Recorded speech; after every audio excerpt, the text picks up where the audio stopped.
नमस्कार साथियों, स्वागत है आपका ऑनलाइन स्टडी ग्रुप में।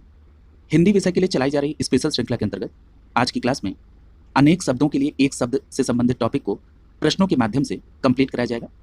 तो चलिए प्रारंभ करते हैं प्रश्नों की श्रृंखला को। यहाँ पर पहले प्रश्न में पूछा जा रहा है कि किसी व्यक्ति या सिद्धांत का समर्थन करने वाला, इसके लिए एक शब्द क्या होगा? तो याद रखिएगा, किसी व्यक्ति या सिद्धांत का समर्थन करने वाले को अनुयायी कहते हैं। यानी प्रश्न संख्या 1 का सही जवाब होगा विकल्प बी। अनुयायी किसे कहते हैं? किसी व्यक्ति या सिद्धांत का समर्थन करने वाला अनुयायी कहलाता है। क्लियर है? अब यहाँ पर अनुयायी से संबंधित कुछ और स्टेटमेंट बनते हैं, जरा उनको भी क्लियर कर लीजिए। जैसे एक बार प्रश्न पूछा गया कि किसी के पीछे और उसके बाद ब्रैकेट में लिखा गया विचारों के चलने वाला, इसके लिए एक शब्द क्या होगा? तो देखिए, जब कोई व्यक्ति किसी के पीछे विचारों को लेकर चलता है तो उसको भी अनुयायी या अनुगामी कहते हैं। क्लियर है? स्पष्ट हो गया? अगर ये पूछा जाए कि किसी के पीछे और ब्रैकेट में लिखा हो नौकर, भृत्य या दास बनकर चलने वाला, उसके लिए एक शब्द क्या होगा? तब याद रखिएगा, उसको अनुचर कहते हैं। क्लियर है? तो यहां पर आपको अनुचर और अनुगामी और अनुयायी में अंतर स्पष्ट रखना चाहिए। क्लियर है? यानी किसी के विचारों के पीछे जब चल रहे हैं तब उसे अनुगामी या अनुयायी कहते हैं, और यदि किसी के पीछे नौकर या दास बनकर चल रहे हैं तो उसे अनुचर कहते हैं। स्पष्ट हो गया? अगला लिखा है कि वह जो प्रयोग या अध्ययन द्वारा अनुभव प्राप्त किया हो उसको क्या कहेंगे? तो उसको अनुभवी कहते हैं। क्लियर है? जिसे बुलाया न गया हो उसे क्या कहते हैं? तो उसे अनाहुत कहते हैं। जिसे बुलाया न गया हो उसे अनाहुत कहते हैं। जिसकी आशा न की जाए उसे क्या कहते हैं? अप्रत्याशित। क्लियर है? यानी जिस चीज की आपने आशा न की हो उसको क्या कहते हैं? अप्रत्याशित। जैसे आप कहते हैं अप्रत्याशित सफलता मिली या अप्रत्याशित जीत मिली। क्लियर है? अब यहां पर जरा विकल्प ए को देखिए, अनुदान लिखा है, जरा इसको भी समझ लीजिए। देखिए, अनुदान को समझने से पहले आपको एक शब्द समझना चाहिए जो पूछा भी जाता है, अनुमोदित। अब ये जो अनुमोदन है ये क्या होता है? जब किसी भी संस्थान या किसी विभाग के द्वारा दिए गए प्रस्ताव पर स्वीकृति मिलती है तो उसे अनुमोदन कहते हैं। क्लियर है? और उस प्रस्ताव में जो धनराशि दी गई थी वो प्राप्त होती है तो उस धनराशि को क्या कहते हैं? अनुदान। क्लियर है? यानी अनुमोदन कहते हैं जब दिए गए प्रस्ताव पर स्वीकृति मिलती है तो उसे अनुमोदन, और दिए गए प्रस्ताव में जो धनराशि है वो उसको क्या कहते हैं? उसे अनुदान कहते हैं। क्लियर है? इन दोनों अर्थों को आप स्पष्ट रूप से ध्यान में रखेंगे। अगला देखिए, प्रश्न संख्या 2। प्रश्न संख्या 2 में पूछा जा रहा है कि ईश्वर में विश्वास रखने वाला, इसके लिए एक शब्द क्या होगा? तो ईश्वर में विश्वास रखने वाले को आस्तिक कहते हैं। यानी प्रश्न संख्या 2 का ए विकल्प सही हो जाएगा। ईश्वर में विश्वास रखने वाले को आस्तिक कहते हैं। अगर पूछा जाए कि ईश्वर में विश्वास न रखने वाले को क्या कहते हैं, तो आपका जवाब होगा नास्तिक। क्लियर? तो यहां पर ईश्वर, या अगर लिखा है ईश्वर या धर्म में विश्वास रखने वाला, तब भी वो आस्तिक ही होगा। क्लियर है? अगला देखिए, प्रश्न संख्या 3 पूछा जा रहा है कि उपकार को मानने वाला, इसके लिए एक शब्द क्या होगा? तो उपकार को मानने वाले को कृतज्ञ कहते हैं। क्लियर है? ये जब मैं विलोम बता रहा था तो मैंने इसको स्पष्ट किया था कि जब कोई व्यक्ति किसी के उपकार को मानता हो, उसको रियलाइज करता हो, तो उसे कृतज्ञ कहते हैं। यानी प्रश्न संख्या 3 का बी विकल्प सही हो जाएगा। और इसी का विलोम होता है कृतज्ञ, यानी जो किए गए उपकार को न माने उसे कृतज्ञ कहते हैं। कृपा करने वाले को क्या कहते हैं? कृपालु कहते हैं। क्लियर? आज्ञाकारी का मतलब क्या होता है? जो किसी की आज्ञा का पालन करे, उस आज्ञा को माने, उस व्यक्ति को क्या कहते हैं? आज्ञाकारी। क्लियर? अगला देखिए, प्रश्न संख्या 4 पूछा जा रहा है कि जो दिखाई न दे, इसके लिए एक शब्द क्या होता है? तो याद रखिएगा, जो दिखाई न दे उसे कहते हैं अदृश्य। प्रश्न संख्या 4 का ए विकल्प सही हो जाएगा। जो दिखाई न दे उसे अदृश्य कहते हैं। जिसकी मृत्यु न हो उसे अमर कहते हैं। क्लियर? जिसमें प्राण न हो उसे निष्प्राण कहते हैं, और जो नेत्र विहीन हो उसे नेत्रहीन कहा जाता है। क्लियर? अगला देखिए, प्रश्न संख्या 5 पूछा जा रहा है कि जानने की इच्छा रखने वाले को एक शब्द में क्या कहते हैं? तो याद रखिएगा, जानने की इच्छा रखने वाले को जिज्ञासु कहते हैं। प्रश्न संख्या 5 का सी विकल्प सही हो जाएगा। जानने की इच्छा रखने वाले को जिज्ञासु कहते हैं। यदि पूछा जाए कि पीने का इच्छुक, इसके लिए शब्द क्या होगा? तो याद रखिएगा, पीने का इच्छुक के लिए पिपासु शब्द का प्रयोग करते हैं। क्लियर? अगर पूछा जाए कि उत्साह से युक्त, तो याद रखिएगा उत्साह से युक्त को उत्साही कहते हैं। अगला है प्रश्न संख्या 6 पूछा जा रहा है कि जिसके पार देखा जा सके उसे क्या कहेंगे? तो याद रखिएगा, जिसके पार देखा जा सके उसे पारदर्शक कहते हैं। प्रश्न संख्या 6 का ए विकल्प से हो जाएगा। जिसके पार देखा जा सके उसे पारदर्शक कहते हैं, और जिसके पार न देखा जा सके उसे अपारदर्शक कहा जाता है। अगला देखिए, प्रश्न संख्या 7 पूछा जा रहा है कि बिना देख रेख का जानवर, इसको एक शब्द में क्या कहेंगे? तो जो बिना देख रेख का जानवर होता है उसे एक शब्द में अनेर कहा जाता है। यानी प्रश्न संख्या 7 का सी विकल्प सही हो जाएगा। बिना देख रेख का जानवर अनेर कहलाता है। महत्वपूर्ण है, इसको याद रखेंगे। अगला है प्रश्न संख्या 8 पूछा जा रहा है कि सामिस भोजी शब्द का तात्पर्य क्या होता है? तो देखिए, सामिस हो या आमिष हो, ये होता है जो मांस का सेवन करता है। क्लियर? यानी जो मांस का सेवन करता है उसे क्या कहते हैं? सामिष भोजी या आमिष भोजी। क्लियर? यानी प्रश्न संख्या 8 का ए विकल्प यहां पर सही हो जाएगा। सामिष भोजी का मतलब जो मांस का सेवन करता हो। देखिए, एक शब्द इसमें आता है निरामिष। क्लियर? तो जो मांस का सेवन नहीं करता है, क्लियर, उसको क्या कहते हैं? निरामिष भोजी। क्लियर? स्पष्ट याद रखेंगे। अगला देखिए, प्रश्न संख्या 9 पूछा जा रहा है कि जिसने ऋण चुका दिया हो उसके लिए एक शब्द क्या होगा? तो याद रखिएगा, जिसने ऋण चुका दिया हो उसको कहते हैं आप उऋण। क्या कहते हैं? उऋण। यानी प्रश्न संख्या 9 का बी विकल्प सही हो जाएगा। वो ऋण कहा जाता है जिसने ऋण को चुका दिया हो। क्लियर है? और जिसने ऋण या उधार लिया हो उस व्यक्ति को कहते हैं ऋणी। क्लियर है? और जो उपकार को मानता है उसे कृतज्ञ कहते हैं, और जो उपकार को नहीं मानता है उसे कृतज्ञ कहते हैं। अगला देखिए प्रश्न संख्या 10। प्रश्न संख्या 10 में पूछा जा रहा है कि किसी वाक्यांश के लिए प्रयुक्त शब्द सार्थक नहीं है। यानी ये पूछा जा रहा है कि जो एक शब्द लिखे गए हैं इसमें कौन सा सही नहीं है। तो यहां पर पहला लिखा है झाग से भरा हुआ, तो आप सभी जानते हैं झाग से भरे हुए के लिए एक शब्द होता है फेनिल। दूसरा लिखा है कि जो वचन से परे हो उसको वाचाल कहते हैं, ये गलत है। जो वचन से परे हो उसके लिए होता है वचनातीत। क्या होता है? वचनातीत। याद रखेंगे, जो वचन से परे हो उसको वचनातीत कहते हैं। तो प्रश्न उठता है वाचाल किसे कहते हैं? जो अत्यधिक बोलने वाला होता है उसको वाचाल कहते हैं। क्लियर है? जो वचन से परे हो उसे वचनातीत, जो अधिक बोलता है उसे वाचाल कहते हैं। शराब बनाने वाले को कलवार कहते हैं। बहुत अच्छा है। शराब बनाने वाला क्या कहलाता है? कलवार कहलाता है। और याद रखिएगा, जंगल में लगने वाली आग को दावानल कहा जाता है। क्लियर है? जंगल में लगने वाली को दावानल। इस प्रकार यहाँ जो प्रश्न संख्या 10 है, सही जवाब क्या हो जाएगा? विकल्प बी हो जाएगा। ये यहाँ पर सही सुमेलित नहीं है। क्लियर? यानी प्रश्न संख्या 10 का यहाँ पर बी विकल्प सही हो जाएगा। क्लियर? देखिए यहां पर आपने पढ़ा कि दावानल किसे कहते हैं। दावानल कहा आपने कि जंगल में लगने वाली आग को दावानल कहते हैं। तो यही एक प्रश्न बनता है कि पेट में लगने वाली अग्नि, यानी पेट की अग्नि को क्या कहते हैं? तो याद रखिएगा, पेट की अग्नि को जठराग्नि कहते हैं। क्या कहते हैं? जठराग्नि, या जठरानल भी कहते हैं। क्लियर है? इसी तरह एक प्रश्न बनता है कि समुद्र में लगने वाली आग को क्या कहते हैं? तो याद रखिएगा, समुद्र में लगने वाली आग को बड़वानल कहा जाता है। इनको भी आप ध्यान में रखेंगे। प्रश्न संख्या 11 देखिए, पूछा जा रहा है कि कौन सा सही सुमेलित नहीं है। पहला लिखा है कि जो वर्णन के बाहर है उसको क्या कहते हैं? तो उसको वर्णनातीत कहते हैं। ये बिल्कुल सही है। जो देखा नहीं जा सकता है उसे अदृश्य कहते हैं। ये भी सही है। जो आमिष नहीं खाता है, आमिष नहीं खाता मतलब जो मांस नहीं खाता है, उसको क्या कहते हैं? तो मैंने अभी आपको कोरिलेट करके बताया था कि जो मांस नहीं खाता है, ठीक है, उसको क्या कहते हैं? निरामिष कहते हैं। क्लियर? उसको क्या कहते हैं? निरामिष कहते हैं। और आमिष या सामिष किसको कहते हैं? जो मांस को खाता है। यहाँ पर आपका ये गलत हो गया। यानी प्रश्न संख्या 11 का सी विकल्प आपका आंसर हो जाएगा। जो पहरा देता है उसको प्रहरी कहते हैं। ये बिल्कुल सही है। क्लियर? तो इस प्रकार प्रश्न संख्या 11 का आपका सी विकल्प आंसर हो जाएगा। क्लियर? याद रखेंगे इसको। अगला है प्रश्न संख्या 12। पूछा जा रहा है कि जो मुश्किल से प्राप्त हो उसे क्या कहते हैं? तो याद रखिएगा, जो मुश्किल से प्राप्त होता है उसे दुर्लभ कहते हैं। क्लियर? प्रश्न संख्या 12 का सी विकल्प सही हो जाएगा। जो मुश्किल से प्राप्त हो उसे दुर्लभ कहा जाता है। अगर आपसे पूछा जाए कि जो प्राप्त न हुआ हो उसे क्या कहते हैं? तो याद रखिएगा, उसे अप्राप्य या अलभ्य कहा जाता है। जो प्राप्त न हुआ हो उसे अलभ्य या अप्राप्य कहते हैं। क्लियर? अगर पूछा जाए कि सुलभ किसे कहते हैं? जो आसानी से प्राप्त हो जाए उसे क्या कहते हैं? सुलभ। और जिसे लांघा न जा सके उसे क्या कहते हैं? अलंघ्य कहते हैं। इनको भी ध्यान में रखेंगे। अगला है प्रश्न संख्या 13। पूछा जा रहा है कि अवसर के अनुरूप बदल जाने वाले को क्या कहते हैं? तो याद रखिएगा, अवसर के अनुरूप बदल जाने वाले को अवसरवादी कहते हैं। प्रश्न संख्या 11 का डी विकल्प सही हो जाएगा। अवसर के अनुरूप बदलने वाले को अवसरवादी कहते हैं। क्लियर? अगला देखिए, पूछा जा रहा है कि प्रश्न संख्या 14 में भूमि के अंदर की जानकारी रखने वाले को क्या कहते हैं? तो याद रखिएगा, भूमि के अंदर की जानकारी रखने वाले को भूगर्भवेत्ता कहा जाता है। प्रश्न संख्या 14 का ए विकल्प सही हो जाएगा। भूमि के अंदर की जानकारी रखने वाले को भूगर्भवेत्ता कहते हैं। अगर पूछा जाए कि प्राचीन संस्कृति और सभ्यता से जुड़े तत्वों की जानकारी रखने वाले को क्या कहते हैं? तो याद रखिएगा, पुरातत्ववेत्ता कहते हैं। यानी प्राचीन संस्कृति और सभ्यता से जुड़े तथ्यों को जानने वाले को पुरातत्ववेत्ता कहते हैं। और मानव की उत्पत्ति और विकास आदि का अध्ययन करने वाले को क्या कहते हैं? उसको कहते हैं नृतत्व शास्त्री। क्या कहते हैं? नृतत्व शास्त्री। और अगर पूछा जाए कि भूकंप से संबंधित तथ्यों का अध्ययन करने वाला तो उसको भूकंपवेत्ता कहते हैं। अगला देखिए प्रश्न संख्या 15। पूछा जा रहा है कि रात में विचरण करने वाले प्राणी को क्या कहते हैं?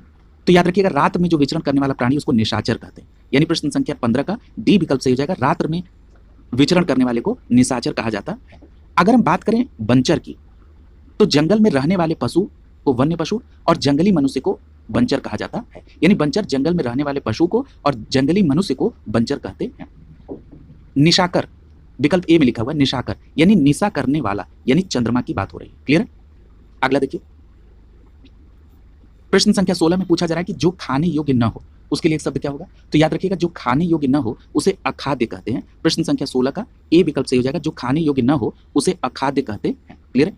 जरा अन्य को भी देख लीजिए। अगर पूछा जाए कि पथ्य किसे कहते हैं, तो याद रखिएगा, पथ्य का एक अर्थ होता है पथ संबंधी यानी रास्ते संबंधी।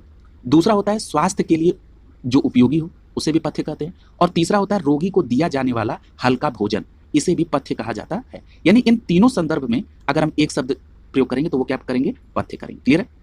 अब यहां पर देखिए, एक इसी से कोरिलेट करके एक प्रश्न बनता है, वो जरा इसको कोरिलेट कर लीजिए, वो ध्यान में आ रहा है। एक शब्द पूछा जाता है कि राह यानी मार्ग या रास्ते का जो भोजन है उसे क्या कहते हैं? तो याद रखिएगा, उसे पाथेय कहते हैं। क्या कहते हैं? पाथेय कहते हैं। यानी रास्ते के भोजन को क्या कहते हैं? पाथेय कहते हैं। क्लियर है? तो इसको भी आप ध्यान में रखेंगे। अगला देखिए पूछा जा रहा है अपाच्य। अपाच्य का मतलब होता है जो पच ना सके, अपाच्य का मतलब होता है जो पकाया न जा सके। क्लियर। अलभ्य की बात करें तो अलभ्य कहते हैं जो मिलता न हो, जो न मिलता हो उसे अलभ्य कहते हैं, या दुर्लभ को भी अलभ्य कहते हैं। क्लियर। अगला देखिए प्रश्न संख्या 17 पूछा जा रहा है कि जिसके पास घर न हो उसके लिए एक शब्द क्या है। तो आप जानते हैं कि निकेतन, या निकेत का मतलब होता है घर, और जिसके पास घर नहीं उसको क्या कहेंगे, अनिकेत कहेंगे। यानी प्रश्न संख्या 17 का बी विकल्प सही हो जाएगा, जिसके पास घर न हो उसे अनिकेत कहते हैं। क्लियर। अगर हम बात कर लें ग्रही का, तो ग्रही कहते हैं गृहस्थ को। क्लियर। अभिषेक की बात करें तो अभिषेक का मतलब होता है जल छिड़कना, या अभिषेक का मतलब होता है राजा के सिंहासनारोहण का अनुष्ठान, इसको भी अभिषेक कहते हैं। अगला है अकिंचन। अकिंचन का मतलब होता है बहुत गरीब, या जिसके पास कुछ ना हो उसको भी अकिंचन कहते हैं। क्लियर। आपने पूजा करते समय इस शब्द का ज्यादातर इस्तेमाल किया होगा। अगला है प्रश्न संख्या 18 पूछा जा रहा है कि जो इंद्रियों की पहुंच से बाहर हो उसको क्या कहते हैं। यहां से देखिए प्रश्न बनते हैं, तो याद रखिएगा जो इंद्रियों की पहुंच से बाहर हो उसको क्या कहते हैं, उसको इंद्रियातीत कहते हैं। यानी प्रश्न संख्या 18 का सी विकल्प सही हो जाएगा, जो इंद्रियों की पहुंच से बाहर हो उसे इंद्रियातीत कहते हैं। क्लियर। ये तो आपने जान लिया कि जो इंद्रियों की पहुंच से बाहर हो उसे इंद्रियातीत कहते हैं। यदि पूछा जाए कि इंद्रियों पर किया जाने वाला वश क्या कहलाता है, तो याद रखिएगा इंद्रियों पर किया जाने वाला वश इंद्रिया निग्रह कहलाता है। क्लियर। और इंद्रियों को वश में करने वाला क्या कहलाता है, इंद्रिय जीत कहलाता है। क्लियर। अब ये देखिए यहां पर ये कुछ प्रश्न हैं जिनको आपको कोरिलेट करना होगा। अगर आपसे यह प्रश्न पूछा जाए कि इंद्र को जीतने वाले को क्या कहते हैं, तो याद रखिएगा इंद्र को जीतने वाले को इंद्रजीत कहते हैं। परीक्षा में कोई भी कंफ्यूजन नहीं होनी चाहिए, बिल्कुल क्लियर कट याद रखना है। इंद्र को जीतने वाले को इंद्रजीत कहते हैं। और अगर पूछा जाए कि इंद्रियों को जीत लिया हो जिसने, उसको क्या कहते हैं, तो जिसने इंद्रियों को जीत लिया हो उसे जितेंद्रिय कहते हैं। क्लियर। बिल्कुल क्लियर कट याद रखिएगा। अगला देखिए प्रश्न संख्या 19 पूछा जा रहा है कि तर्क के द्वारा जो माना गया हो उसे क्या कहते हैं, तो जो तर्क के द्वारा माना गया हो उसे तर्क सम्मत कहते हैं। प्रश्न संख्या 19 का ए विकल्प से हो जाएगा, जो तर्क के द्वारा माना गया हो उसे तर्क सम्मत कहते हैं। अगर पूछा जाए कि जो तर्क के आधार पर सही सिद्ध हो तो उसको क्या कहते हैं, तो याद रखिएगा जो तर्क के आधार पर सही सिद्ध हो उसे तर्क सम्मत कहते हैं, तर्क संगत कहते हैं। अगर पूछा जाए कि किसी भी पक्ष का समर्थन न करने वाला, तो याद रखिएगा किसी भी पक्ष का समर्थन न करे, जो अपनी स्थिति को स्थिर रखे उसे कहते हैं तटस्थ। क्लियर है। जैसे यूक्रेन और रूस की स्थिति को अगर देखें तो ऐसी स्थिति में भारत की जो स्थिति है वो क्या तटस्थ है, न वो यूक्रेन की तरफ है न वो रूस की तरफ है। क्लियर है। अगला पूछा जा रहा है किसानों को सरकार द्वारा दिया जाने वाला ऋण क्या कहलाता है, बहुत इंपॉर्टेंट है। तो किसानों को सरकार द्वारा दिया जाने वाला ऋण तकावी कहलाता है। क्लियर है। अगला देखिए प्रश्न संख्या 20 पूछा जा रहा है कि ऊपर की ओर उछाला हुआ। ठीक है, तो ऊपर की ओर उछाले होने के लिए एक शब्द क्या है, तो याद रखिएगा उसे कहते हैं उच्छिप्त। क्या कहते हैं, उच्छिप्त। ऊपर की ओर उछाला हुआ को उच्छिप्त कहते हैं। प्रश्न संख्या 20 का बी विकल्प आपका आंसर हो जाएगा। क्लियर है।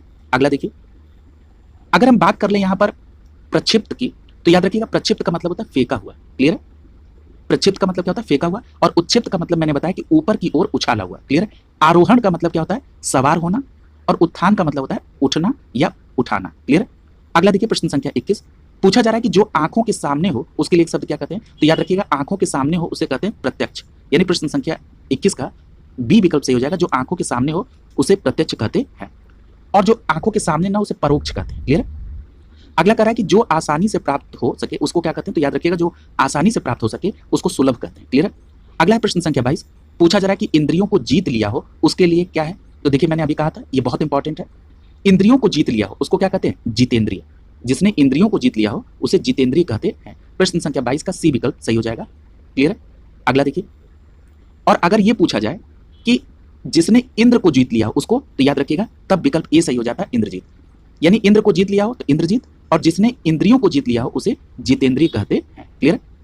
अगला देखिए प्रश्न संख्या 23 पूछा जा रहा है कि जो थोड़ा जानता है उसको क्या कहते हैं, तो याद रखिएगा जो थोड़ा जानता है उसके लिए एक शब्द होता है अल्पज्ञ। प्रश्न संख्या 23 का यहाँ पर सी विकल्प से हो जाएगा, जो थोड़ा जानता है उसके लिए एक शब्द होता है अल्पज्ञ। विकल्प बी में लिखा है अल्प। अल्प का मतलब होता है थोड़ा या कम, और सर्वज्ञ किसे कहते हैं, जो सब कुछ जानता हो उसे कहते हैं सर्वज्ञ। क्लियर है। जो सब कुछ जानता हो उसे सर्वज्ञ कहते हैं, और जो बहुत जानता हो उसे बहुज्ञ कहते हैं। क्लियर। अगला देखिए प्रश्न संख्या 24 में पूछा जा रहा है कि जो इस लोक की बात है उसको क्या कहते हैं, तो याद रखिए जो इस लोक की बात हो रही है उसको क्या कहते हैं, लौकिक। ठीक है, उसको क्या कहते हैं, लौकिक। प्रश्न संख्या 24 का डी विकल्प से हो जाएगा। यदि इस लोक की बात हो रही है तो उसको लौकिक कहते हैं, और जो इस लोक से परे हो उसको क्या कहते हैं, उसको अलौकिक कहते हैं। क्लियर है। या इसके लिए भी एक शब्द और होता है पारलौकिक। क्लियर है। अगर पूछा जाए कि स्वर्ग से संबंधित, तो याद रखिएगा उसको स्वर्गीय कहते हैं, और अगर पूछा जाए पश्चिमी के लिए एक शब्द क्या होता है, तो पाश्चात्य जो होता है वो पश्चिमी से संबंधित होता है। अगला देखिए प्रश्न संख्या 25 प्रश्न संख्या 25 में पूछा जा रहा है कि आदि से अंत तक के लिए एक शब्द क्या है, तो याद रखिएगा आदि से अंत तक के लिए एक शब्द होता है अद्योपांत। क्या होता है? अद्योपांत। आदि से अंत तक के लिए एक शब्द होता है अद्योपांत। क्लियर? अब यहां पर एक बात और याद रखिएगा कि अगर पूछा जाए कि जिसका प्रारंभ न हो उसको क्या कहते हैं, तो याद रखिएगा जिसका प्रारंभ न हो उसे अनादि कहते हैं। क्लियर? और अगर पूछा जाए कि समय उसी समय होने वाला, तो याद रखिएगा उसी समय होने वाले के लिए समकालीन कहते हैं या समुचित कहते हैं। अगर पूछा जाए कि तर्कपूर्ण के लिए एक शब्द क्या है, तो याद रखिएगा तर्कपूर्ण के लिए एक शब्द होता है समीचीन। क्लियर? तो इन बातों को भी आप ध्यान में रखेंगे। अगला देखिए प्रश्न संख्या 26, पूछा जा रहा है कि जो सब कुछ जानता है उसको क्या कहते हैं, तो याद रखिएगा अभी आपने पढ़ा था कि जो सब कुछ जानता है उसको सर्वज्ञ कहा जाता है। प्रश्न संख्या 26 का ए विकल्प सही हो जाएगा, जो सब कुछ जानता है उसको सर्वज्ञ कहा जाता है। क्लियर? अगर आपसे यह प्रश्न पूछा जाए कि जो सब कुछ हो उसको क्या कहते हैं, तो याद रखिएगा उसको कहते हैं सर्वस्व। जो सब कुछ हो उसको सर्वस्व। और अगर पूछा जाए कि जो सब कुछ जानता है वो, तो उसको कहते हैं सर्वज्ञ। क्लियर? अगर पूछा जाए कि जो सभी जगह हो उसके लिए, तो उसको कहते हैं सर्वत्र। ठीक है? ईश्वर के संदर्भ में कहा जाता है आप तो सर्वत्र हैं, यानी आप सभी जगह हैं। ठीक है? और सर्वस्व है यानी आप सब कुछ हैं। जिसे ज्ञान हो उसे क्या कहते हैं? ज्ञानी। क्लियर? अगला है प्रश्न संख्या 27, पूछा जा रहा है कि जानने की इच्छा के लिए एक शब्द क्या है, तो याद रखिएगा जानने की इच्छा के लिए अगर पूछा जाए, यानी उस इच्छा की बात हो रही है, जानने की इच्छा को जिज्ञासा कहते हैं। क्लियर? प्रश्न संख्या 27 का सी विकल्प से हो जाएगा, जानने की इच्छा को जिज्ञासा कहते हैं। अगर मान लीजिए यहां पर यह प्रश्न पूछा होता कि जानने की इच्छा रखने वाले को क्या कहते हैं, तब आपका जवाब हो जाता जिज्ञासु। क्लियर? तो इन दोनों अंतर को आप स्पष्ट रूप से ध्यान में रखेंगे। अगला है पूछा जा रहा है कि आशा का अर्थ क्या होता है, तो आशा का अर्थ होता है उम्मीद, भरोसा, आसरा। और इच्छा का मतलब क्या होता है? इच्छा का मतलब होता है रुचि, कामना, चाह या अभिलाषा। कल आपने पर्यायवाची में इसको देखा था कि अभिलाषा का मतलब क्या होता है? इच्छा। क्लियर?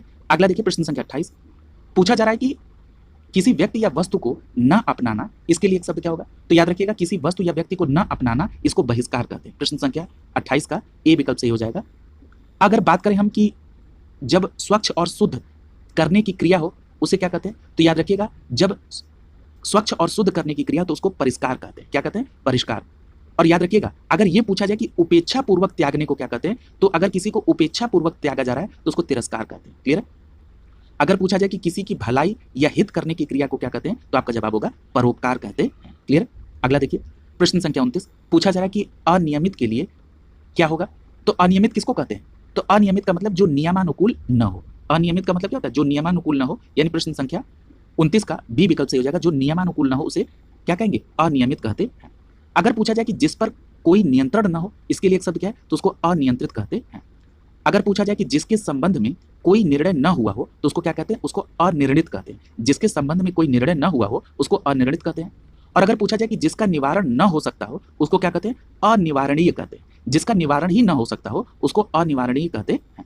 अगला देखिए प्रश्न संख्या 30, प्रश्न संख्या 30 में पूछा जा रहा है कि जिस पर आक्रमण हो उसको क्या कहते हैं, तो याद रखिएगा जिस पर आक्रमण हो उसको कहते हैं आक्रांत। क्या कहते हैं? आक्रांत। यानी प्रश्न संख्या 30 का सी विकल्प सही हो जाएगा, जिस पर आक्रमण हो उसे आक्रांत कहते हैं। और जो अपनी हत्या अपने आप कर ले तो उसको कहते हैं आत्मघाती। क्लियर? आक्रमण करने वाला उसको कहते हैं आक्रामक, और सीमा का बलात् उल्लंघन तो उसे कहते हैं आक्रमण। क्लियर? तो इनको भी ध्यान में रखेंगे। अगला प्रश्न संख्या 31, पूछा जा रहा है कि पृथ्वी, ग्रहों, तारों आदि का स्थान, इसके लिए एक शब्द क्या है, तो याद रखिएगा इसको कहते हैं अंतरिक्ष। यानी पृथ्वी, ग्रहों और तारों के स्थान के लिए जो एक शब्द है उसको क्या कहते हैं? अंतरिक्ष कहते हैं। प्रश्न संख्या 31 का बी विकल्प आपका आंसर हो जाएगा। क्लियर? अगला प्रश्न संख्या 32, पूछा जा रहा है कि दूसरों की बातों में दखल देना, इसके लिए एक शब्द क्या है, तो याद रखिएगा दूसरों की बातों में दखल देने को कहते हैं हस्तक्षेप।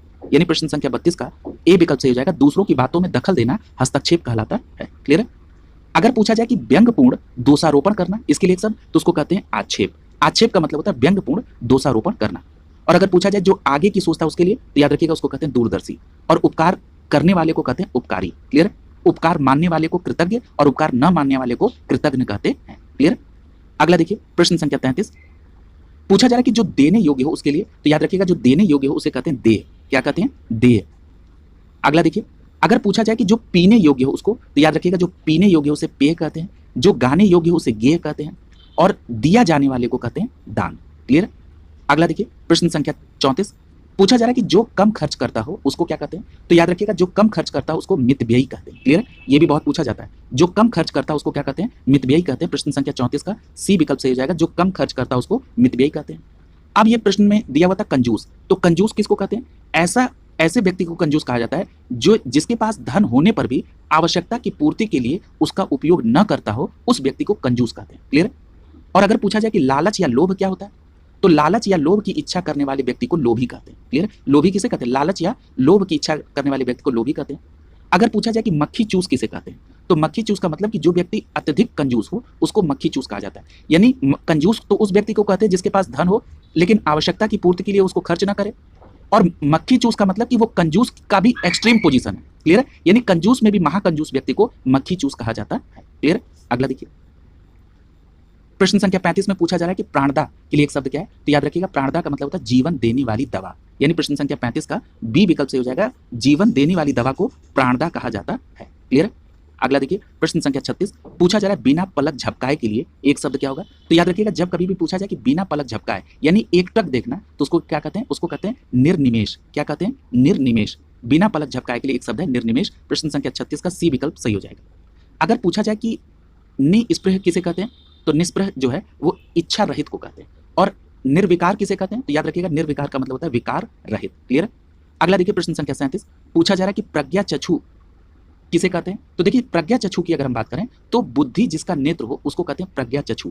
प्रज्ञा चक्षु किसे कहते हैं? बुद्धि जिसका नेत्र हो उसे प्रज्ञा चक्षु कहते हैं। यानी प्रश्न संख्या 37 का बी विकल्प आपका आंसर हो जाएगा। क्लियर?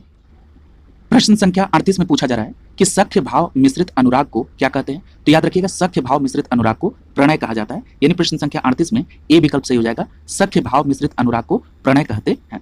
देखिए यहाँ पर एक प्रश्न और बन सकता है आपके मन में कि ये सख्य भाव क्या होता है, तो याद रखिएगा जो मित्र के प्रति भाव हो यानी जो दोस्त के प्रति भाव होता है उसी को सख्य भाव कहते हैं। तो सख्य भाव मिश्रित अनुराग को क्या कहते हैं? प्रणय। और प्रेम का मतलब क्या होता है? प्रेम का मतलब होता है प्रीति या प्यार। क्लियर? अगला प्रश्न संख्या 39 पूछा जा रहा है कि सफलता न मिलने पर दुखी होने को क्या कहते हैं, तो याद रखिएगा सफलता न मिलने पर जो दुखी है उसको क्षोभ। क्लियर? सफलता न मिलने पर दुखी होना क्षोभ कहलाता है। प्रश्न संख्या 39 का ए विकल्प यहाँ पर सही हो जाएगा। और अगर पूछा जाए कि कृपा का अर्थ क्या है, तो याद रखिएगा कृपा का अर्थ होता है अनुग्रह। क्लियर? अगला है प्रश्न संख्या 40 पूछा जा रहा है खाने की इच्छा को क्या कहते हैं, तो याद रखिएगा अगर खाने की इच्छा की बात की जाए तो इसको कहते हैं बुभूछा। क्या कहते हैं? बुभूछा। यानी प्रश्न संख्या 40 का बी विकल्प सही हो जाएगा, खाने की इच्छा को क्या कहते हैं? बुभूछा। क्लियर? अगला देखिए, प्रश्न संख्या 41 पूछा जा रहा है कि भविष्य में होने वाला, तो भविष्य में होने वाले को क्या कहते हैं? भावी कहते हैं। यानी प्रश्न संख्या 41 का ए विकल्प सही हो जाएगा, भविष्य में होने वाले को क्या कहते हैं? भावी कहते हैं। ठीक है? अगला देखिए, प्रश्न संख्या 42 पूछा जा रहा है कि जो हर समय अपना मतलब साधता हो उसके लिए एक शब्द क्या है, तो याद रखिएगा जो हर समय अपना मतलब साधता हो उसको स्वार्थी कहते हैं। प्रश्न संख्या 42 का डी विकल्प आपका आंसर हो जाएगा। अगर पूछा जाए कि जो दूसरों का भला चाहता हो उसे परमार्थी कहते हैं, और जो केवल अपने मतलब से संबंध रखता हो उसे मतलबी कहते हैं। क्लियर? तो यहाँ पर याद रखिएगा जो हर समय अपना मतलब साधता हो उसको स्वार्थी, और जो केवल अपने मतलब से संबंध रखता हो उसे मतलबी कहते हैं, और जो खुद रथ चलाता हो उसे स्वार्थी कहते हैं, स्वार्थी। क्लियर? अगला देखिए, प्रश्न संख्या 43 पूछा जा रहा है कि जिसकी कोई उपमा न दी जा सके उसके लिए एक शब्द क्या होगा, तो जिसकी कोई उपमा न दी जा सके उसके लिए यहाँ पर होता है अनुपम। क्लियर? जिसकी कोई उपमा न दी जा सके उसे अनुपम कहते हैं। प्रश्न संख्या 43 का ए विकल्प आपका आंसर हो जाएगा।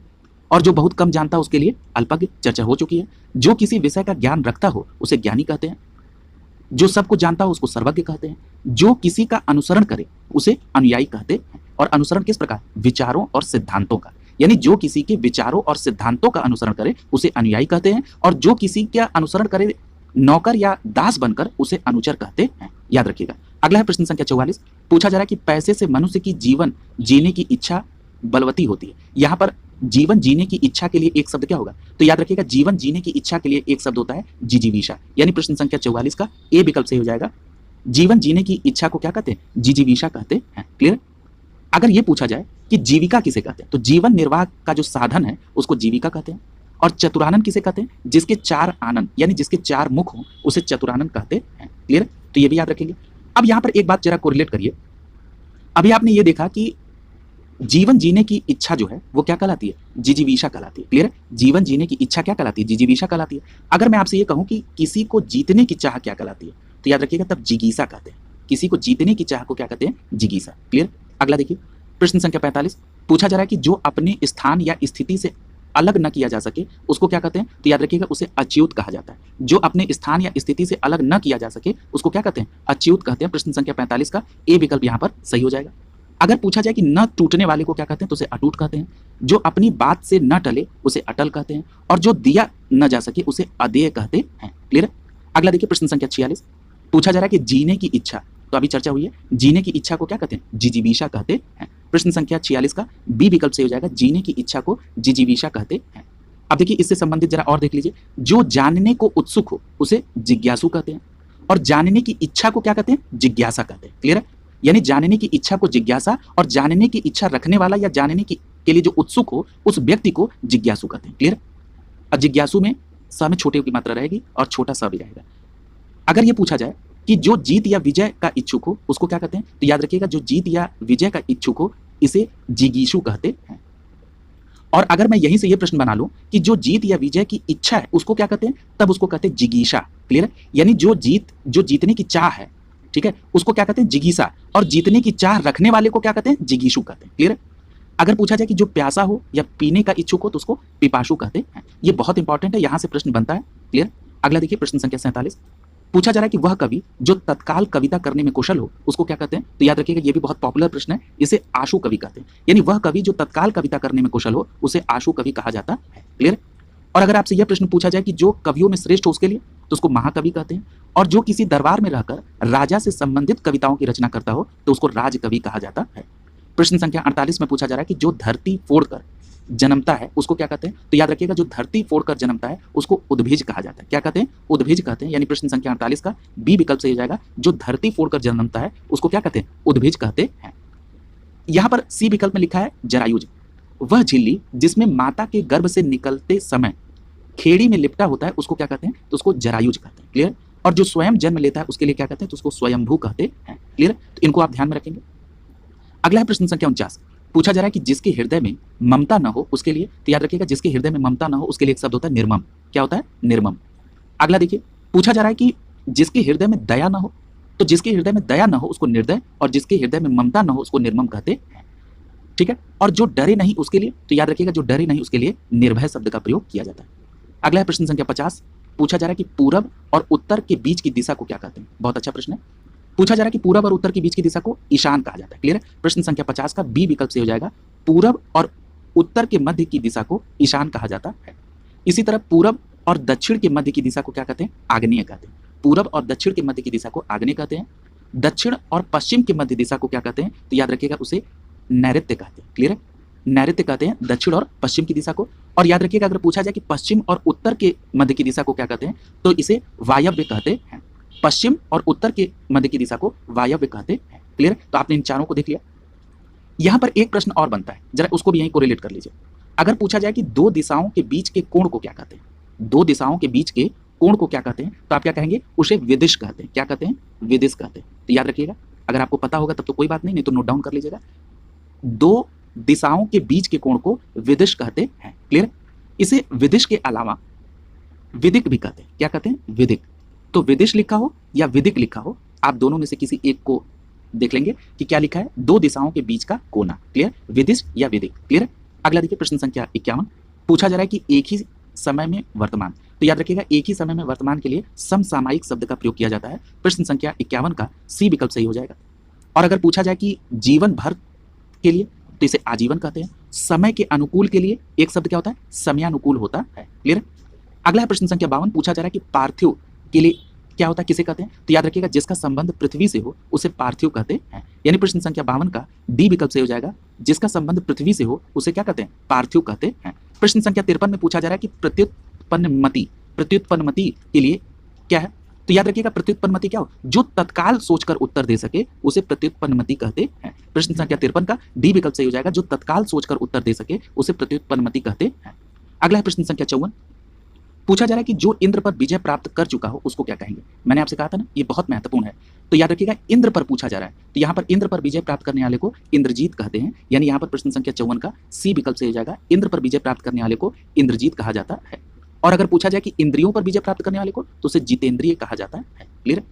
अगला देखिए प्रश्न संख्या 55, पूछा जा रहा है कि उच्च कुल में पैदा व्यक्ति क्या कहलाता है, तो याद रखिएगा उच्च कुल में पैदा व्यक्ति को कुलीन कहा जाता है। क्या कहते हैं, कुलीन। प्रश्न संख्या 55 में डी विकल्प से जाएगा, उच्च कुल में पैदा व्यक्ति को कुलीन कहा जाता है। प्रश्न संख्या 56, पूछा जा रहा है कि कानून का रूप देने के लिए प्रस्तुत किया गया प्रस्ताव या मसौदा क्या कहलाता है, तो कानून का रूप देने के लिए जो प्रस्ताव प्रस्तुत किया गया हो उसे क्या कहते हैं, उसे विधेयक कहते हैं। ठीक है? और इसी विधेयक पर अगर राज्य में सिग्नेचर हो जाए राज्यपाल का तो उसे कानून बन जाता है, और सेंट्रल में अगर उसी विधेयक पर अगर राष्ट्रपति महोदय का हस्ताक्षर हो जाए तो वो कानून बन जाता है। यानी प्रश्न संख्या 56 का सी विकल्प सही हो जाएगा।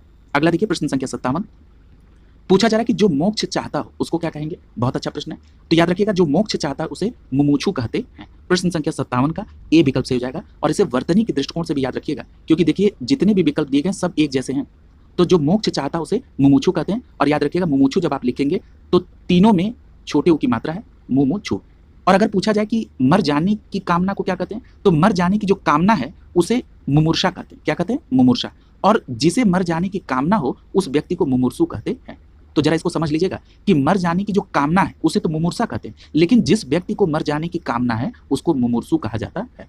और जब आप मुमूर्षु लिखेंगे तो पहले म में छोटे ऊ की मात्रा, दूसरे में बड़े ऊ की, और फिर श में षटकोण वाले श में छोटे ऊ की मात्रा लगेगी। क्लियर? अगला देखिए प्रश्न संख्या 58, पूछा जा रहा है कि जिसे प्रमाण द्वारा सिद्ध न किया जा सके उसे क्या कहेंगे। तो याद रखिएगा जिसे प्रमाण द्वारा सिद्ध न किया जा सके उसे अप्रमेय कहते हैं। प्रश्न संख्या 58 का सी विकल्प सही हो जाएगा। जिसे प्रमाण के द्वारा न सिद्ध किया जा सके उसे अप्रमेय कहते हैं। जो प्रमाणित न हो उसे अप्रमाणित कहते हैं, और जिसका प्रमाण न हो उसे अप्रमाणिक कहते हैं। तो इन अंतर को स्पष्ट याद रखेंगे। क्लियर है? अगला देखिए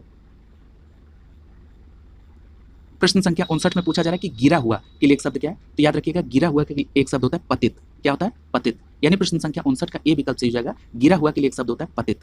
इसी प्रकार प्रश्न संख्या 60 में पूछा जा रहा है कि जिसकी आशा न की गई हो। तो देखिए ये प्रश्न आपको पहले ही बताया जा चुका है कि जिसकी आशा न की गई हो उसे अप्रत्याशित कहते हैं। प्रश्न संख्या 60 का बी विकल्प सही हो जाएगा। जिसकी आशा न की गई हो उसे अप्रत्याशित कहते हैं, और आशा से बहुत अधिक को क्या कहते हैं, तब उसे आशातीत कहते हैं। अगला देखिए प्रश्न संख्या 61, पूछा जा रहा है कि पृथ्वी के तीन ओर पानी वाला स्थान क्या कहलाता है। तो याद रखिएगा अगर पृथ्वी के तीन ओर से पानी वाला कोई स्थान है, यानी जो तीन ओर से पानी से घिरा हुआ है, उसको क्या कहते हैं, तो उसको प्रायद्वीप कहते हैं। क्या कहते हैं? प्रायद्वीप कहते हैं। प्रश्न संख्या 61 का बी विकल्प सही हो जाएगा। अब देखिए ये तो आपने देख लिया कि पृथ्वी से में ऐसा कोई स्थल जो तीन ओर से पानी से घिरा हो उसको प्रायद्वीप कहते हैं। अगर ये पूछा जाए कि पानी के बीच में अगर कोई उथला स्थान हो, यानी ऐसा स्थान जिसके चारों ओर पानी हो, तो उसको द्वीप कहते हैं। क्लियर है? और अगर पूछा जाए कि पानी के बीच अगर बड़े भूभाग को क्या कहते हैं, तो उसको महाद्वीप कहते हैं।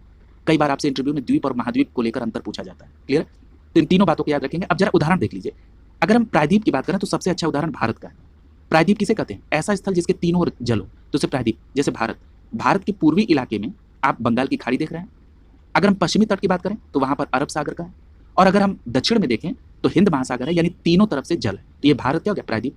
अगर महाद्वीप की बात करें तो जिसके चारों ओर जल हो और वो बीच का हिस्सा बड़ा हो, जैसे एशिया महाद्वीप, ऑस्ट्रेलिया महाद्वीप, अफ्रीका महाद्वीप। क्लियर? और द्वीप का मतलब कि जिसके चारों ओर जल हो लेकिन बीच में एक छोटा उथला भाग हो, उसे द्वीप कहते हैं। अंडमान निकोबार और लक्षद्वीप इसका अच्छा उदाहरण है। अगला प्रश्न संख्या 62, पूछा जा रहा है जिसके पास कुछ भी ना हो उसको क्या होगा। तो याद रखिए अभी आपने पढ़ा है जिसके पास कुछ भी ना हो उसे अकिंचन कहते हैं। प्रश्न संख्या 62 का बी विकल्प आपका आंसर हो जाएगा। और अगर ये पूछा जाए कि जो जीता ना जा सके उसे, तो याद रखिएगा जो जीता ना जा सके उसे अजेय कहते हैं। अगर पूछा जाए कि जिस पर आक्रमण न किया गया हो तो उसे क्या कहते हैं, तो याद रखिएगा जिस पर आक्रमण न किया गया हो उसे अनाक्रांत कहते हैं। क्या कहते हैं? अनाक्रांत। और अगर पूछा जाए कि जो कानून के विरुद्ध उसे अवैध कहते हैं। क्लियर है? अगला देखिए प्रश्न संख्या 63, पूछा जा रहा है कि विशिष्ट अवसर पर विशिष्ट लोगों के समक्ष दिया गया विद्वतापूर्ण भाषण क्या कहलाता है। तो याद रखिएगा उसे आप क्या कहते हैं, उसे आप कहते हैं अभिभाषण। क्या कहते हैं? अभिभाषण। यानी विशिष्ट अवसर पर विशिष्ट लोगों के समक्ष दिया गया विद्वतापूर्ण भाषण अभिभाषण कहलाता है। प्रश्न संख्या 63 का बी विकल्प आपका आंसर हो जाएगा। और अगर ये पूछा जाए कि दो लोग या दो लोगों से अधिक लोगों के बीच के वार्तालाप को क्या कहते हैं, तब उसको कहते हैं संभाषण। क्लियर? अगला है प्रश्न संख्या 64, पूछा जा रहा है कि आदि से अंत तक के लिए एक शब्द क्या है। तो देखिए आप पढ़ चुके हैं, आदि से अंत तक के लिए एक शब्द होता है आद्योपांत। यानी प्रश्न संख्या 64 का ए विकल्प सही हो जाएगा। आदि से अंत तक के लिए जो एक शब्द होता है वो क्या होता है? आद्योपांत। अगर पूछा जाए कि जहां से कोई चीज की शुरुआत हो उसको क्या कहते हैं, तो याद रखिएगा उसे आदि कहते हैं। क्लियर? और दिगंत और अंतिम जो है ये आपस में समानार्थी बात है, जहां पर वो चीज खत्म हो रही हो। क्लियर? अगला है प्रश्न संख्या 65, पूछा जा रहा है कि जंगल में लगने वाली आग को क्या कहते हैं। देखिए एक प्रश्न में मैंने इसको कोरिलेट किया था कि जंगल में लगने वाली आग, पेट में लगने वाली आग, क्लियर है, और समुद्र में लगने वाली आग। क्लियर है? और तीनों का यहाँ ऑप्शन दिया हुआ है। तो देखिए जंगल में लगने वाली आग को दावा नल कहते हैं। यानी प्रश्न संख्या 65 का बी विकल्प आपका सही हो जाएगा। जंगल में लगने वाली आग को दावा नल कहते हैं। और अगर समुद्र में लगने वाली आग की बात हो तो उसे बड़वानल कहते हैं। और पेट में लगने वाली आग को जठराग्नि कहते हैं। क्लियर है? अगला है प्रश्न संख्या 66, पूछा जा रहा है जहां लोगों का मिलन हो उसे क्या कहते हैं।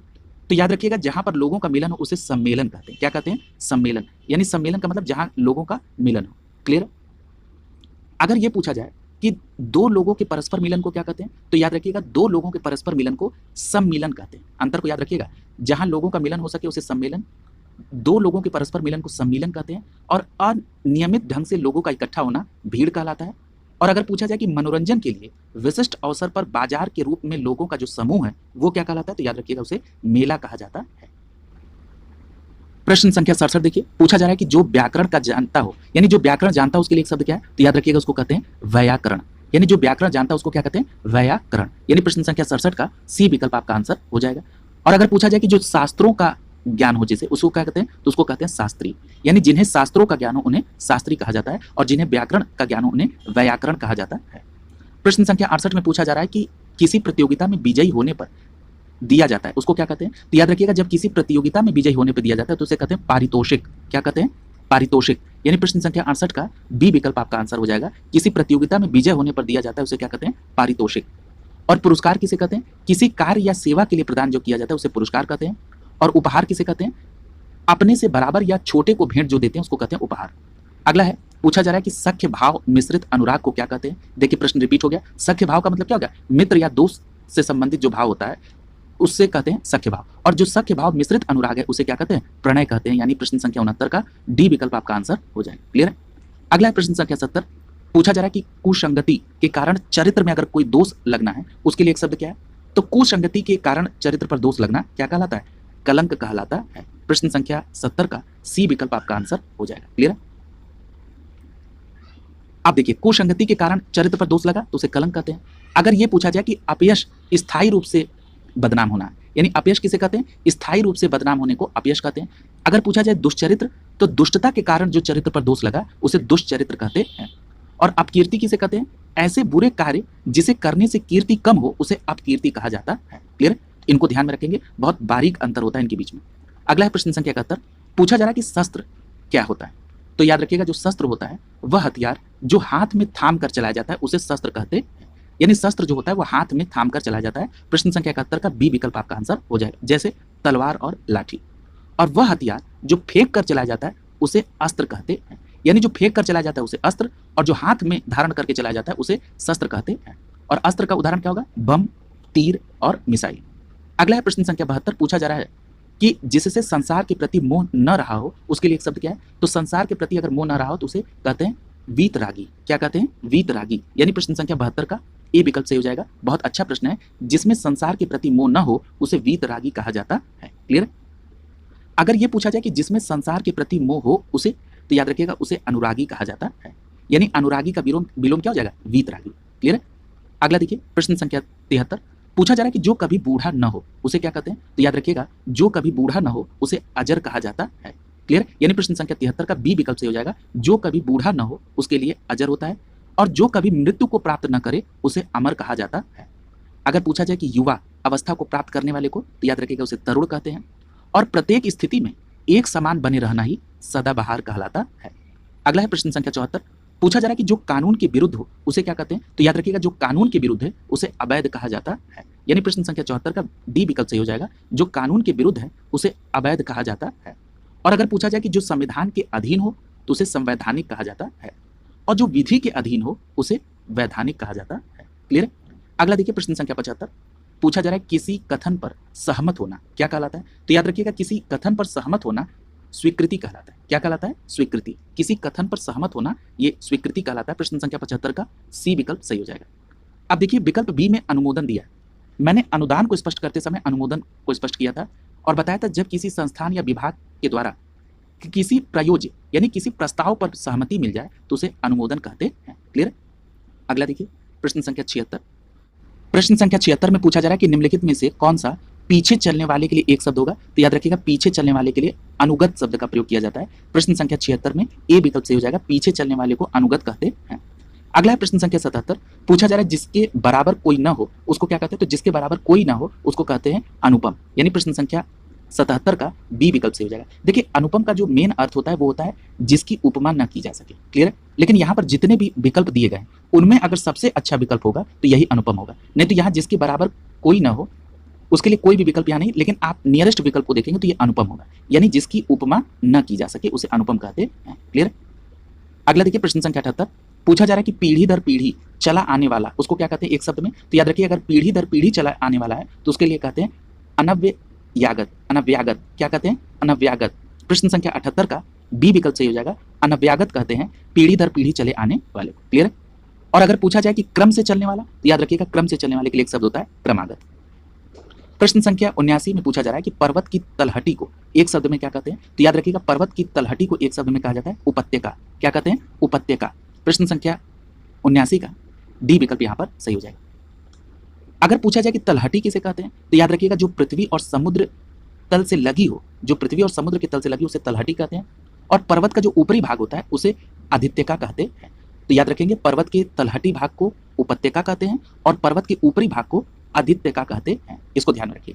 अगला प्रश्न संख्या 80 पूछा जा रहा है कि कंजूसी से धन का व्यय करने वाले को क्या कहते हैं, तो याद रखिएगा अगर कंजूसी से धन का व्यय कर रहा है तो उसे एक शब्द में कृपण कहा जाता है। क्या कहते हैं? कृपण।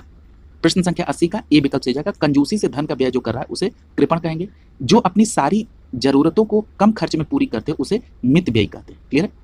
अगला देखिए, पूछा जा रहा है कि प्रश्न संख्या 81 में किसी की सहायता करने वाला, तो याद रखिएगा किसी की सहायता करने वाला जो है सहायक होता है। प्रश्न संख्या 81 का ए विकल्प आंसर हो जाएगा। किसी की सहायता करने वाले को सहायक कहते हैं। और अगर पूछा जाए कि जो हृदयवान हो उसको, तो उसके लिए एक शब्द होता है सहृदय, यानी जो हृदयवान है उसको सहृदय कहते हैं। अगला पूछा जा रहा है कि साथ चलने वाले को क्या कहते हैं, तो याद रखिएगा साथ चलने वाले को सहचर कहते हैं। और अगर पूछा जाए कि साथ कार्य करने वाले को क्या कहते हैं, तो याद रखिएगा साथ कार्य करने वाले को सहकार कहते हैं। ये भी बहुत महत्वपूर्ण है, साथ कार्य करने वाले को सहकार कहते हैं। प्रश्न संख्या 82 देखिए, पूछा जा रहा है कि भला चाहने वाला क्या कहलाता है, तो याद रखिएगा भला चाहने वाले को एक शब्द में हितैषी कहा जाता है। प्रश्न संख्या 82 का सी विकल्प सही हो जाएगा। भला चाहने वाले के लिए एक शब्द हितैषी होता है। अगर पूछा जाए कि जिसमें स्वार्थ निहित न हो उसको, तो उसको कहते हैं निस्वार्थ। अगला है किसी की सहायता करने वाला, तो याद रखिएगा किसी की सहायता करने वाले के लिए एक शब्द होता है सहायक। अगला है प्रश्न संख्या 83, पूछा जा रहा है कि ऐसा व्यक्ति जिसके आने का दिन और समय पहले से निश्चित नहीं होता है उसके लिए एक शब्द क्या है, तो याद रखिएगा उसे अतिथि कहते हैं। यानी अतिथि, यानी जिसका कोई दिन और समय निश्चित न हो ऐसे व्यक्ति के आने का, तो उसको कहते हैं अतिथि। यानी प्रश्न संख्या 83 का सी विकल्प आपका आंसर हो जाएगा। क्लियर है? यानी अतिथि जो है वो बिना बताया आता है। अगर पूछा जाए गणमान्य व्यक्ति को क्या कहते हैं, तो याद रखिएगा विशिष्ट व्यक्ति जो होता है उसे गणमान्य कहा जाता है। अगला है प्रश्न संख्या 84, पूछा जा रहा है गोद लिया हुआ पुत्र क्या कहलाता है, तो याद रखिएगा गोद लिया हुआ पुत्र को दत्तक पुत्र कहते हैं। यानी प्रश्न संख्या 84 का बी विकल्प आपका सही हो जाएगा। गोद लिया पुत्र जो है दत्तक कहलाता है। अगर पूछा जाए कि पति पत्नी का जोड़ा, तो दंपत्ति कहलाता है। जिसे त्याग देना उचित हो उसे क्या कहते हैं, त्याज्य कहते हैं। क्लियर है? और किसी काम को चित्त लगाकर करने वाला दत्त चित्त कहलाता है। किसी काम को चित्त लगाकर करने वाले को दत्त चित्त कहा जाता है। प्रश्न संख्या 85 में पूछा जा रहा है कि जो मापा न जा सके, इसको तो याद रखिए आप ये कई बार पढ़ चुके हैं, जो मापा न जा सके उसे अपरिमेय कहा जाता है। प्रश्न संख्या 85 का ए विकल्प सही हो जाएगा। जिसको मापा न जा सके, जो मापा न जा सके उसे अपरिमेय कहते हैं। और अगर पूछा जाए जिसको पिया न जा सके तो उसे अनुपेय कहते हैं। जो कभी मरे नहीं उसके लिए अमर होता है, और जो कभी बूढ़ा ना उसके लिए अजर होता है। ये भी आप पढ़ चुके हैं। जो मापा न गया हो उसके लिए, तो याद रखिएगा जो मापा न गया उसे अमापित कहा जाता है। प्रश्न संख्या 86 में पूछा जा रहा है कि ईश्वर का कोई आकार नहीं होता है, इसके लिए क्या है, तो याद रखिएगा ईश्वर का कोई आकार नहीं होता, इसके लिए एक शब्द होता है निराकार। यानी प्रश्न संख्या 86 का बी विकल्प सही हो जाएगा। जिसका कोई आकार नहीं उसे निराकार कहते हैं। क्लियर? तो इस प्रकार जो है आपने जो वाक्यांशों के लिए एक शब्द से संबंधित प्रश्न थे उनको आपने कवर कर लिया है। अगली क्लास में नए टॉपिक के साथ मुलाकात होगी। शुभकामनाओं के साथ आप सभी का बहुत बहुत धन्यवाद।